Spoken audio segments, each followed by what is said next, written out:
টুকুস ধরছিল, আমরা রেস্কিউ করছি, এখন সুন্দর করে ছেড়ে দেবো, ওর বাসায় চলে যাবো। আয় আয় আয় আয়, ধরেন ধরেন, আপনি আমার ঠোঁট দেখলে ভয় লাগে আমার। আরে এখানে ছেড়ে দিলে টুকুস ধরবে, আপনি ধরেন, ওই জামরুল গাছ দিয়ে এসে চলেন। হ্যাঁ ধরে চলেন, হ্যাঁ বডি ধরে চলেন।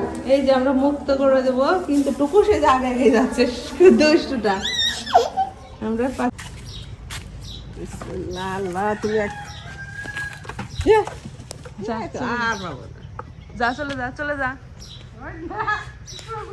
টুকু খবরদার, আর ধরবি না, কই তুই? না, ও চলে গেছে, চলে যাও চলে যাও।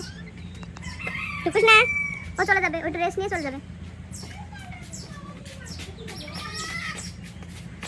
টুকুস এই যে এখন এখানে আছে, দেখছেন কত দুষ্টু টুকুস? টুকুস কত দুষ্টু? ওই যে বাকিটা চলে যাবে, ইনশাল্লাহ সুস্থ হয়ে যাবে। না মানে তুমি ধরবে না, ঠিক আছে? কখনো বাকি ধরো না। হ্যাঁ